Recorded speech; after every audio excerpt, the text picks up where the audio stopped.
Hello everyone, good morning all. I am Mrityunjay Kumar, a mathematics faculty from the President School दनियारी।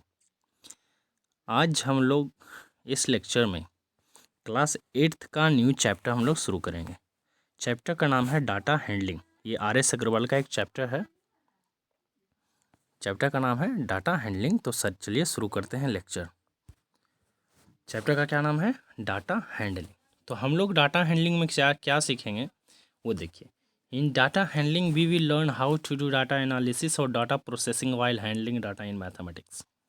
Means data हम लोग समझेंगे आगे कि data क्या होता है। पहले समझते हैं डाटा हैंडलिंग में हम लोग क्या सीखेंगे कि डाटा को एनालिसिस कैसे करते हैं, उस डाटा के साथ प्रोसेस कैसे करते हैं, मुझे क्या देना है, क्या रिजल्ट लाना है, वो कैसे हम लोग प्रोसेस करेंगे, वो सब कुछ हम लोग डाटा हैंडलिंग में सीखेंगे। ठीक है। और ये जो डाटा हैंडलिंग हम लोग जिसमें सीखते हैं, ठीक है, जनरली उस चैप्टर को हम लोग या ब्रांच होता है ये स्टैटिस्टिक्स, ये स्टैटिस्टिक कहलाता है। ये स्टैटिस्टिक क्या होता है? ये एक मैथमेटिक्स का एक ब्रांच है जिसमें हम लोग सिर्फ और सिर्फ डाटा हैंडलिंग के बारे में ही सीखते हैं। कैसे डाटा को ऑब्जर्व किया जाता है, डाटा को प्रोसेस कैसे किया जाता है, डाटा को एनालिसिस कैसे किया जाता है, ये सब हम लोग स्टैटिस्टिक्स में ही सीखते हैं। तो स्टैटिस्टिक क्या है? एक मैथमेटिक्स का एक ब्रांच है। ठीक है। जैसे बहुत सारा होता है, अलजेब्रा होता है, ज्योमेट्री होता है, कोऑर्डिनेट ज्योमेट्री होता है। ठीक है। तो ये सब क्या है? मैथ का ब्रांच है। तो उसी टाइप से मैथ का एक ब्रांच है स्टैटिस्टिक्स, जिसमें हम लोग डाटा हैंडलिंग के बारे में सीखते हैं। ठीक है। तो डेफिनेशन ऑफ स्टैटिस्टिक्स क्या है? The term statistics is derived from a Latin word. Statistics जो है वो कहाँ से आया है? एक लैटिन वर्ड है। इसका मतलब होता है स्टेटस। किसे? स्टेटस से बना है स्टैटिस्टिक्स। स्टेटस का मतलब होता है condition. The branch of mathematics which deals with the collection, presentation, analysis and interpretation of numerical data is called statistic. तो स्टैटिस्टिक किसे बोलेंगे हम लोग? देखिए, statistic is the branch of mathematics which deals with the, जिसमें हम लोग collection, presentation, analysis and interpretation of the numerical data, numerical data का कलेक्शन, प्रेजेंटेशन, एनालिसिस और इंटरप्रिटेशन सीखते हैं, उसे हम लोग स्टैटिस्टिक्स बोलते हैं। ठीक है।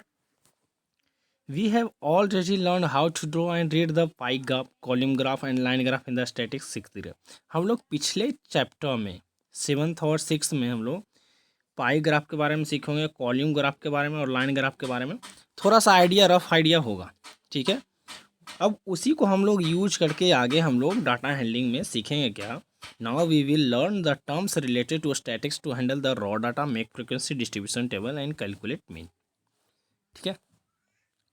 तो कुछ टर्म्स है स्टैटिस्टिक्स में, कुछ टर्म्स होता है, उस टर्म में क्या क्या है वो देखिए। पहला है डाटा। हम लोग हमेशा शुरू से ही हम लोग डाटा के बारे में बात कर रहे हैं, लेकिन डाटा क्या होता है वो देखते हैं।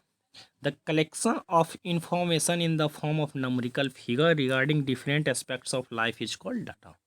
डाटा जनरली क्या होता है? ये एक कलेक्शन होता है किसी भी इंफॉर्मेशन का। किस रूप में? एक नंबरिकल फॉर्म में, नंबर के फॉर्म में। किसी भी इंफॉर्मेशन का एक कलेक्शन, मीन्स बहुत सारा इंफॉर्मेशन का एक कलेक्शन होता है नंबरिकल फॉर्म में। सपोज कि आपके क्लास के सारे लड़कों का एज का इंफॉर्मेशन दिया हुआ है। क्या? एज का। तो किसी का एज होगा 15 साल, किसी का 18 साल, किसी का 12, किसी का 14। तो ये सब क्या है? नंबरिकल फॉर्म में है, नंबर के फॉर्म में है। ये किस चीज़ का इन्फॉर्मेशन है? ये एज का इन्फॉर्मेशन, आपके क्लास की एज का इन्फॉर्मेशन है। तो ये इसे हम क्या बोलेंगे? ये कलेक्शन किए हैं। कलेक्शन मीन्स एक साथ बहुत सारे एज को हम लोग लिखे हैं, तो ये कलेक्शन किए। तो ये इट मीन्स ये क्या है? ये डाटा है। क्या है? डाटा है। ठीक है। आई थिंक ये समझ में आया होगा। देखिए, the data can be about population. Population के बारे में हो सकता है, बर्थ के बारे में हो सकता है, डेथ के बारे में होता है, टेम्परेचर के बारे में हो सकता है, बहुत सारा चीज़ हो सकता है। सपोज किसी मैच का स्कोर के बारे में दिया है, तो वो भी क्या है? डाटा है। ठीक है। तो ये है। टेम्परेचर का है, सपोज कि 1 वीक का आपने टेम्परेचर लिखा है, ऑब्जर्व किया है।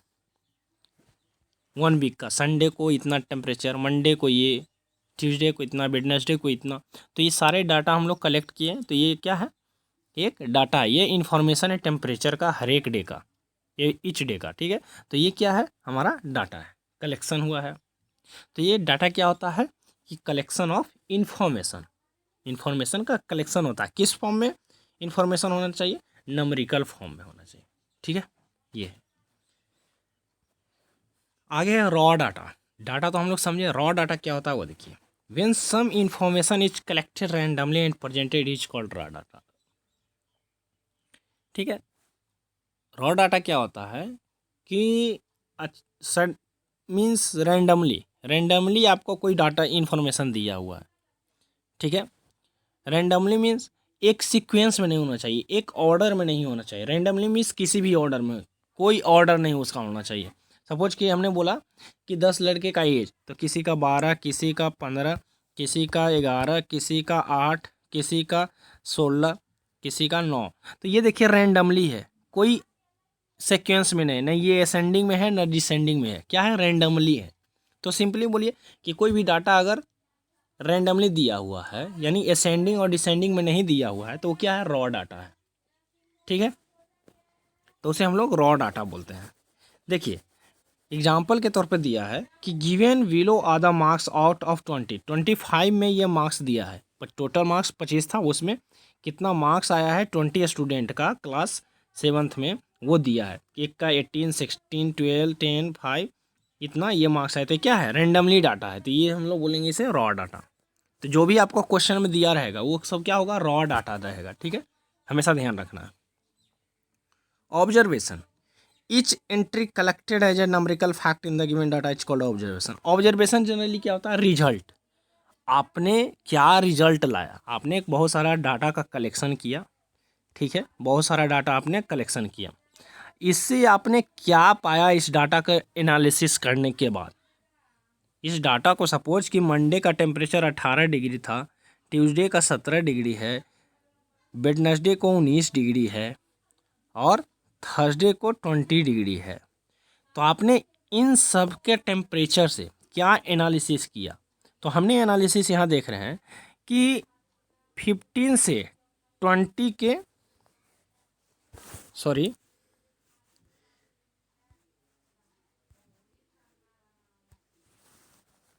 15 से हमने यहाँ देखा कि 15 से 20 के बीच में ही ये डाटा मुझे अवेलेबल है। तो इट मीन्स हम लोग फोरकास्ट कर सकते हैं कि नेक्स्ट डे जो होगा 15 से 20 के बीच में ही हमारा टेम्परेचर होगा। तो हमने एक रिजल्ट माना कि 15 से 20 इसी के भी रेंज में हमारा टेम्परेचर होगा नेक्स्ट डे का।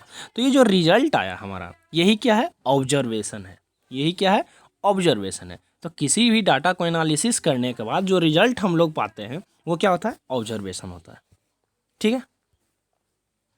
आगे एरे, एरे क्या होता है वो देखिए। The raw data when put in ascending और descending order of magnitude is called an array. हमने क्या बताया कि रॉ डाटा क्या होता है कि रैंडमली जो दिया रहता है वो रॉ डाटा है।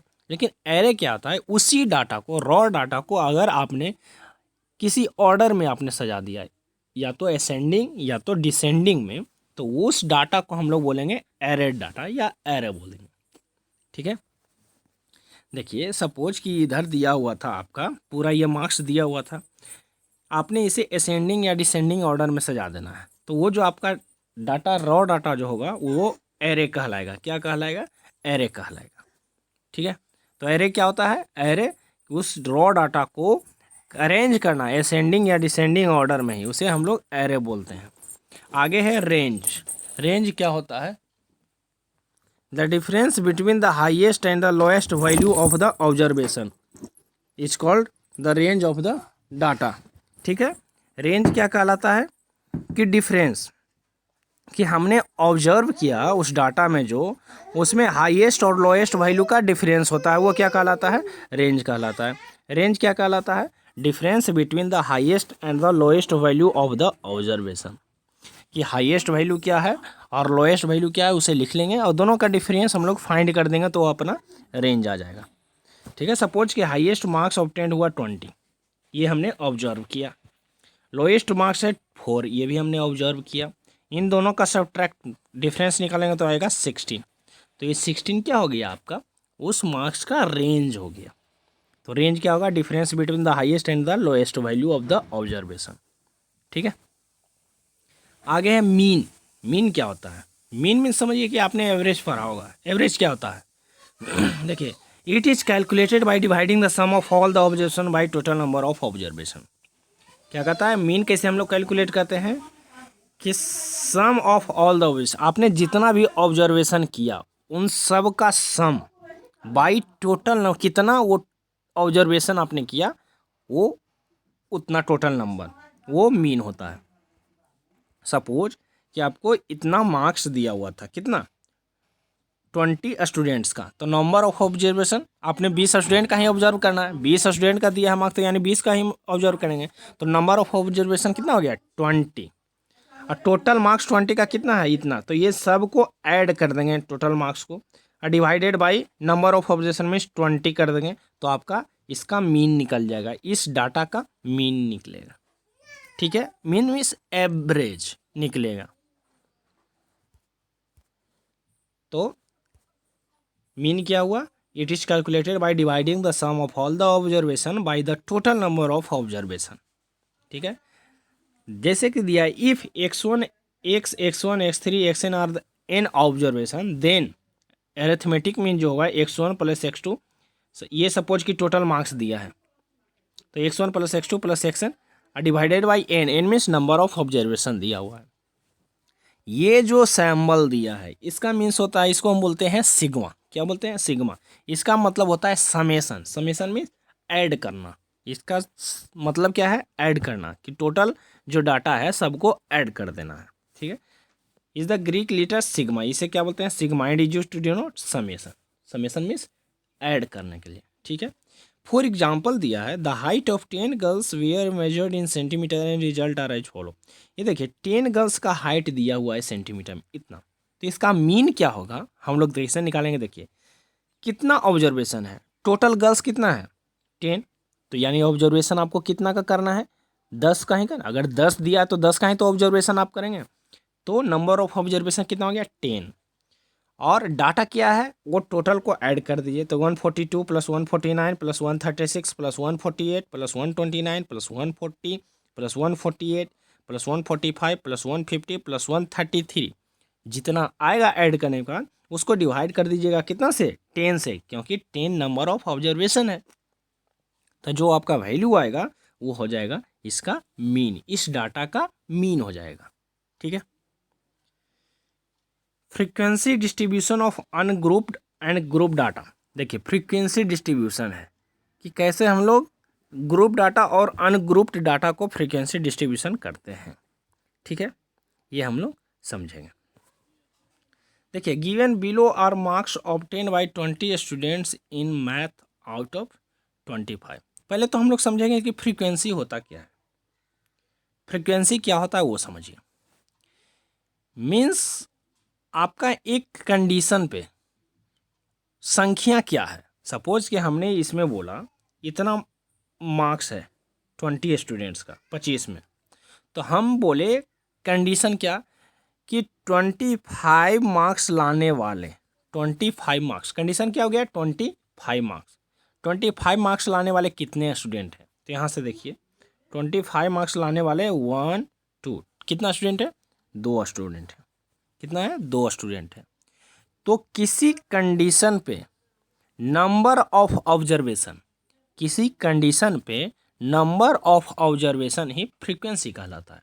कंडीशन क्या है, यहाँ हमने माना कि 25 मार्क्स लाने वाले कितने स्टूडेंट्स हैं, तो 25 मार्क्स लाने वाले सिर्फ 2 स्टूडेंट्स हैं, तो यहाँ 2 जो हो गया वो फ्रीक्वेंसी हो गया। क्या हो गया, फ्रीक्वेंसी हो गया। किसका फ्रीक्वेंसी, 25 नंबर लाने वाले का। ठीक है, तो ये फ्रीक्वेंसी होता है, आए समझ में। तो फ्रीक्वेंसी डिस्ट्रीब्यूशन हम लोग कैसे करते हैं अनग्रुप्ड और ग्रुप डाटा का। तो हम लोग समझेंगे अनग्रुप डाटा क्या होता है, विदाउट ग्रुप, कोई ग्रुप नहीं है। ग्रुप डाटा मीन्स ग्रुप के साथ। ठीक है, तो अनग्रुप डाटा, तो यहाँ देखिए पहले हमने लिखा कि सब यहाँ इतना मार्क्स दिया हुआ, तो हमने सबसे पहले देखा कि लोएस्ट मार्क्स कौन सा है, तो सबसे लोएस्ट है 12, उसके बाद उससे बड़ा क्या है 15, उसके बाद 17, उसके बाद 19, 21, 23, 25। हम लोग इसे असेंडिंग ऑर्डर में पहले लिख लिया, मार्क्स ऑफ 10। अब हम लोग फ्रीक्वेंसी कैसे डिस्ट्रीब्यूशन करेंगे, ये टैली मार्क्स छोड़ देते हैं, अभी टैली मार्क्स हम पढ़ाएंगे एक अलग से ही से। तो 12 मार्क्स लाने वाला कितना स्टूडेंट है, एक, तो फ्रीक्वेंसी क्या हो गया 1, यानी number of observation he frequency होता है। 15 मार्क्स लाने वाले कितना है 2, तो फ्रीक्वेंसी क्या हो गया 2। 70 मार्क्स लाने वाले 3 हैं, तो 3 फ्रीक्वेंसी। 19 वाले 5, 21 बाई 3, 23 बाई 4, 25 वाले 2, तो ये सब क्या हो गया फ्रीक्वेंसी। तो फ्रीक्वेंसी क्या है, किसी कंडीशन पे number of observation he frequency कहलाता है। ठीक है, आगे frequency distribution of group data. इसमें हम लोग देखिए क्या, अनग्रुप डाटा में टोटल नंबर जो लाने वाले थे, कितना कितना नंबर लाए वो सबको लिख दिया विदाउट ग्रुप। लेकिन ग्रुप डाटा में क्या होगा, हम लोग एक ग्रुप बना देंगे कि 0 से 10 नंबर लाने वाले कितने हैं, एक ग्रुप बन गया 0 से 10 मार्क्स लाने वाले। फिर 10 से 20 लाने वाले कितने हैं, फिर 20 से 30 लाने वाले कितने हैं, और उसके बाद उसको फ्रीक्वेंसी करेंगे। तो यहाँ हमने पहले एक ग्रुप बनाया। देखिए, the presentation of the above data can be expressed into groups, this groups are called classes और क्लास इंटरवल। तो ये जो ग्रुप हमारा बनता है, तो इसे हम लोग बोलते हैं क्लास या क्लास इंटरवल बोलते हैं। तो पहला क्लास इंटरवल क्या है, 0 से 10 मार्क्स, दूसरा है 10 से 20 मार्क्स, तीसरा है 20 से 30 मार्क्स, क्योंकि 30 मैक्सिमम मार्क्स है। क्या है 30, इसमें मैक्सिमम मार्क्स, मैक्सिमम 25 है, तो हमने 30 तक लिया है, आगे बढ़ाकर थोड़ा सा लेना है। ठीक है, तो मैक्सिमम 30 मार्क्स। ठीक, अब देखिए, each class interval is bounded by 2 figure called the class limit. हर एक जो ग्रुप होता है, यानी क्लास इंटरवल, ग्रुप को ही हम लोग क्या बोलते हैं, क्लास बोलते हैं या क्लास इंटरवल बोलते हैं। ग्रुप को ही हम लोग क्लास या क्लास इंटरवल बोल देंगे। ठीक है, तो हर एक क्लास इंटरवल यानी हर एक ग्रुप जो होगा वो 2 क्लास लिमिट से होगा, 2 फिगर से बना होगा हमारा, एक छोटा और एक बड़ा। इसे हम लोग बोलते हैं क्लास लिमिट, एक लोअर लिमिट और एक हायर लिमिट।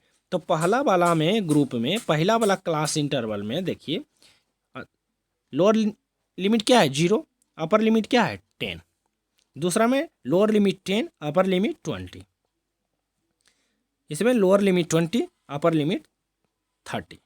तो 0 से 10 नंबर लाने वाले कितने हैं स्टूडेंट थे, 0 हैं, कोई भी नहीं है, तो यानी इसका फ्रीक्वेंसी 0। 10 से 20 नंबर लाने वाले कितने हैं, 11, कितने हैं 11। देखिए 10 से 20, 10 से 20 मीन्स 12 से लेकर 19 तक, 12 से लेकर 19 तक, 2 1 3 3 6 और 5 11, कितना है 11। तो 10 से 20 लाने वाले कितने हैं 11 हैं, और 20 से 30 लाने वाले कितने हैं 9 हैं। इन सबको जोड़ दीजिए तो फ्रीक्वेंसी आया 20, इन सबको भी जोड़िएगा तो आएगा 20 ही आएगा। ठीक है, तो अनग्रुप और ग्रुप में डिफरेंस पता चल गया होगा। ग्रुप हम लोग ग्रुप बना देते हैं, मतलब क्लास इंटरवल बना देते हैं, और उसके ऊपर डिसाइड कर देते हैं फ्रीक्वेंसी। ठीक है, तो इसे हमने 3 ग्रुप बना दिया। आपको जितना ग्रुप बनाना है आप बना सकते हैं। आपने एक ग्रुप बना दिया 0 से 5, आपने 0 से 5 बनाया, फिर 5 से 10, फिर 10 से 15, 15, तो आपको जितना ग्रुप बनाना है आप बना सकते हैं, ऐसा कोई लिमिट नहीं है। हमने डायरेक्ट बना दिया 0 से लेकर 30, एक ही ग्रुप। तो इसमें क्लास इंटरवल एक बना, जिसमें से लोअर लिमिट 0 हुआ, अपर लिमिट 30। तो 0 से 30 कितना स्टूडेंट होगा, सिर्फ 20 हो गया। एक ग्रुप इंटरवल बनेगा, एक क्लास इंटरवल बनेगा। ठीक है, तो आपको जितना मन है आप क्लास इंटरवल बना सकते हैं अपने ऊपर। ठीक है, तो each class interval is bounded by 2 figure called class limit, class limit बोलते हैं। नेक्स्ट लेक्चर में जो हम लोग सीखेंगे, इसी क्लास इंटरवल में 2 फॉर्म होता है, एक इंक्लूसिव फॉर्म होता है, एक एक्सक्लूसिव फॉर्म होता है। हम एक रफ आइडिया देते हैं इंक्लूसिव क्या होता है, एक्सक्लूसिव क्या है। देखिए यहाँ आप देखेंगे 0 से 10, और फिर यहाँ देखें 10 से 20, तो 10 और 10, सपोज कि इसमें भी 10 मार्क्स लाने वाला 0 से 10 तक, यानी 10 मार्क्स लाने वाला इसमें भी काउंट हो जाएगा, और 10 से 20 मतलब 10 लाने वाला इसमें भी काउंट हो जाएगा। तो दोनों में काउंट हो गया, सेम लड़का दोनों ग्रुप में काउंट हो गया। यहाँ देखिए 20 से 30, तो 20 इसमें भी काउंट हो गया, 20 इसमें भी काउंट हो जाएगा, तो ये दोनों में काउंट हो जाएगा। तो इसमें फ्रीक्वेंसी क्या है, जिसमें अगर एक्सक्लूसिव मतलब ये छोड़ के हमको लेकर चलना है, 0 से 10, अगर 10 वाला को हम इसमें काउंट कर लिए हैं तो इसमें 10 वाला को काउंट फिर नहीं करेंगे सेम वाला को, तो ये हो गया एक्सक्लूसिव फॉर्म। ठीक है, इंक्लूसिव क्या होता है कि 0 से 10, 10 वाला इसमें भी काउंट हुआ, 10 वाला इसमें भी काउंट हुआ, तो ये हो गया इंक्लूसिव फॉर्म। इसको साथ में लेकर चलेंगे तो वो इंक्लूसिव फॉर्म हो गया। ये हम लोग नेक्स्ट लेक्चर में बहुत अच्छे तरीके से सीखेंगे। ठीक है, थैंक यू।